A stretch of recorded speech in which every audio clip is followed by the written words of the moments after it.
The ocean roared with a fury that night, the kind of storm that sailors whispered about but never truly believed until the waves towered like mountains and the skies split open with bolts of lightning, and on that doomed flight bound for a business summit in Singapore sat Daniel Carter, a single father who had built his life around discipline, sacrifice, and the undying love for his 6-year-old daughter Lily. And across the aisle sat Cassandra Hayes, a young, fiercely independent CEO whose reputation in the corporate world was as ruthless as it was admirable, though few knew that beneath her polished exterior lay a heart that had never known real family warmth, and as fate would have it, the two had exchanged only fleeting glances before chaos erupted, before the plane shuddered under the rage of the storm, alarms screaming, passengers crying, masks dangling, then darkness as the world was swallowed by water and fire, and when Daniel woke he was choking on salt water, his body dragged by waves to a shore of blinding sunlight and sand, his throat raw as he called out for his daughter, Lily. Lily, but there was no answer, no child's cry, only the crash of waves, until he staggered forward and saw another figure coughing, crawling out of the tide, Cassandra, her once perfect business attire torn, her hair clinging to her face, her eyes wide with terror yet alive, and for a moment they stared at one another, strangers bound by disaster, neither speaking as the reality settled in. They had survived, but they were stranded on a desert island, no rescue in sight, no phones, no civilization, only wilderness and uncertainty, and as Daniel's chest heaved with panic for his missing daughter, Cassandra whispered, "The plane, it broke apart, maybe others," and though her voice trembled, Daniel clung to the desperate hope that Lily had somehow made it too, forcing himself to stay upright because a father does not give up, not even in the jaws of despair, and so began a story neither of them could have imagined, a story of survival, clash of wills, hidden wounds, and the question that would later shatter the silence of the island, Cassandra's haunting words, "If we can't go back, must I marry you?" But that revelation was still to come, for now the island tested them with hunger, fear, and the raw truth of who they were when stripped of power, wealth, and comfort, leaving only two souls and the cruel beauty of nature itself. And dear viewers, as you listen to this unfolding journey, I ask you not just to follow the twists of fate, but to imagine yourself in their place. Days turned into weeks on the island, and what had first been a battle for survival slowly became something far more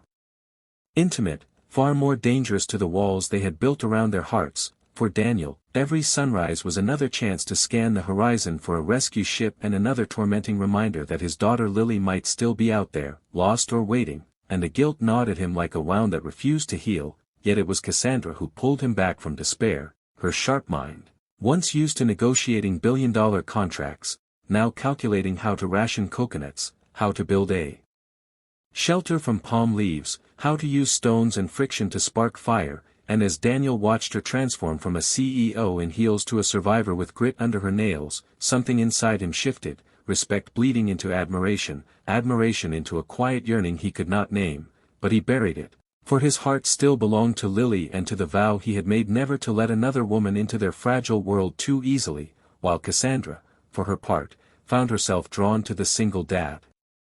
in ways that frightened her, because she had always lived by power, by control, by keeping emotions locked away where no one could use them against her. Yet here was a man who carried his pain openly, who prayed aloud at night for his little girl, whose strength was not in domination but in love, and she wondered if that was the kind of strength she had been missing all her life. And it was during one dusky evening, the sky painted crimson and gold, the waves gentler than they had been in weeks, that Cassandra looked at him as he tended the fire and said the words that stopped his breath, "Daniel, if we can't go back, must I marry you?" And though she had spoken them with a tremor of half jest, half desperation, the silence that followed was thunderous, his eyes lifting to hers, searching, stunned, for beneath her question was not only fear of dying alone but also the beginning of something she herself could not admit. And Daniel, torn between loyalty to his daughter's memory and the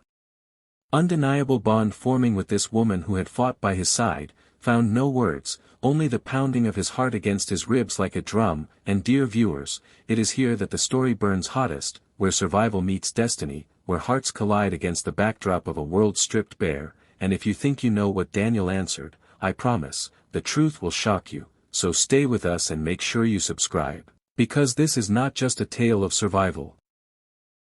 It is a tale of love born where it should never have been, of vows made under the sun and sea, and of the miracle that waits just beyond despair. The days after Cassandra's haunting question were unlike any before, for though Daniel tried to brush it aside as a remark born of fear and uncertainty, the truth was that it lingered between them like an unspoken vow, reshaping every glance, every silence, every shared struggle on that desolate island, and as the weeks grew heavier, their survival became less about simply staying alive and more about what kind of life they were building in the absence of the world they had once known. Daniel teaching Cassandra how to fish with sharpened sticks while she taught him how to weave palm fronds into sturdier roofs, the rhythm of their days slowly binding them together in ways words could never capture. Yet each night when the stars painted the heavens, Daniel's heart ached for Lily, and Cassandra would lie awake listening to the sound of his whispered prayers, torn between envy of a child she had never met and awe at the fierce love that defined him. And it was during one such night, when the air was thick with the scent of the sea and the hush of waves, that Daniel finally spoke, his voice low but steady. "If we never make it back, Cassandra, if this is all there is, then yes, I would marry you, not because of duty, not because of fear, but because in this wilderness you've become the only light that keeps me moving forward." And his words struck her deeper than any business victory ever had, unraveling the armor she had worn all her life, and though tears stung her eyes, she smiled through them, realizing that perhaps she had been stranded not by accident but by fate, and as if to test the strength of their fragile hope, the island answered with a storm fiercer than any before, winds tearing through their shelter, waves flooding the shore, forcing them to cling to each other through the night as if the universe itself sought to break them. Yet in the morning, battered but alive, they saw something on the horizon, a faint silhouette of sails cutting across the ocean, and Daniel's heart surged with wild hope, for perhaps Lily was not lost forever, perhaps rescue had finally come, but with that hope came fear that returning to the world would mean losing this fragile paradise, this bond born of suffering and survival. And Cassandra, gripping his hand as they waved frantically at the distant ship, whispered, "If they take us back, will you still choose me?"